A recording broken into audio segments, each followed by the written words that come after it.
சொந்த வேலையாகவும் என்னுடைய மனைவி சென்னையிலே சிகிச்சை பெற்றுக் கொண்டிருக்கிறார்கள். ஆகவே அது சம்பந்தமாகத்தான் நேற்றைய தினம் சென்னைக்கு சென்றேன். சென்னை சென்றவுடன் என்னுடைய சொந்த வேலையை பார்த்துவிட்டு இன்று துரிதரையில் மூலமாக வீடு திரும்பி இருக்கிறேன். பொதுவாக யாரையும் அரசியல் ரீதியாகவோ மற்ற ரீதியாகவோ யாரையும் நான் சந்திக்கவில்லை. அதுபோன்ற ஒரு தவறான செய்திகள் வந்தவுடன் பல்வேறு தொலைக்காட்சி நண்பர்களுக்கு நான் செய்தியை சொந்த வேலையாக சென்றிருக்கிறேன், என் மனைவி பார்த்துவிட்டு நான் திரும்புகிறேன் என்று தெளிவாக அவரிடத்திலே நான் எல்லோரிடத்திலும் நான் சொல்லியிருக்கிறேன். ஆகவே என்னை பொறுத்தவரையிலும் இந்த இயக்கம் வலிமை பெற வேண்டும், அனைவரும் ஒருங்கிணை வேண்டும் என்ற நோக்கம் மட்டும்தான் எனக்கு இருக்கிறதே தவிர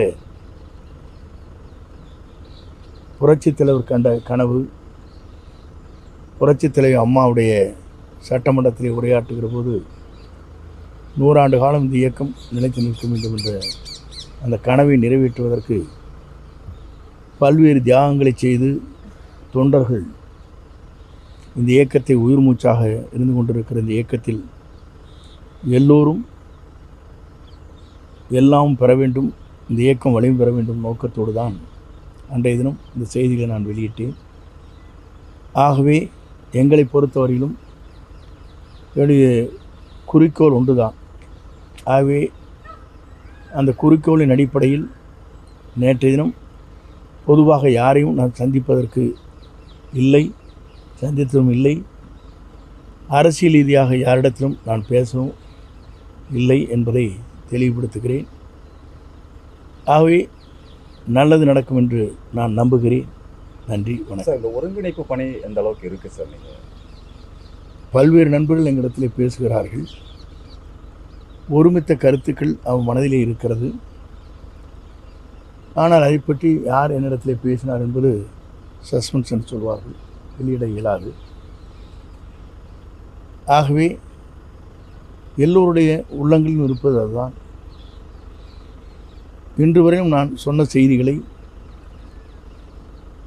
ஆன்டி கமெண்ட்ஸ் என்று சொல்வார்கள், அது யாரிடத்திலும் இதுவரையிலும் கொடுக்கப்படவில்லை என்பதை எல்லோருடைய மனதிலும் ஒன்றிணைந்து வெற்றி பெற வேண்டும் என்ற மனநிலை இருக்கிறது என்பதைத்தான் அது எடுத்து காட்டிக் கொண்டிருக்கு. சார், அப்போ இப்போ ஓபிஎஸ் டிடிவி தவிர இப்போ அதிமுக மூத்த நிர்வாகிகள் உங்களோட இந்த முன்னாள் அமைச்சர் அவங்க இந்த கருத்துக்கு உடன்பாட்டோடு இருக்காங்களா சார்? அவங்க ஏதாவது தொடர்பு கொண்டிருக்காங்களா இது வரைக்கும் உங்களோட? அதை இப்போது சொல்வது சரியாக இருக்காது. ஏனென்று சொன்னால் அப்படி சொல்லுகிற போது பல்வேறு சஸ்பென்ஸ் என்று சொல்வது தான் சரியாக இருக்குமே தவிர யார் பேசினால் யார் பேசவில்லை என்பதை இப்போது சொல்வதற்கு வாய்ப்பில்லை. சார், இந்த ஒருங்கிணைப்பு பணி தேர்தலுக்கு முன்னாடி ஏதாவது ஒரு முடிவுக்கு வருமா சார்? எப்படி இருக்குங்க? ஏன்னா தேர்தலுக்கு குறைந்த காலமே இருக்கிற சூழ்நிலையில் அதுக்குள்ளே இது ஒரு முடிவுக்கு வர்றதுக்கு வாய்ப்பு இருக்கா? எப்படி இருக்கு? நல்லதே நடக்கும் என்று நம்புகிறோம். நல்லதே நடக்கும். சார், அடுத்து யாராவது சந்திக்கிற வாய்ப்பு இருக்குங்களா சார்? பிஜேபியில் யாராவது சந்திக்கிற வாய்ப்பு இருக்குங்களா? அமித்ஷாவை சந்திச்சுட்டு வந்துருக்கீங்க மறுபடியும். இப்போது சூழ்நிலைகளில் அவரை யாரையும் சந்திப்பதற்கு இப்போது வாய்ப்பில்லை.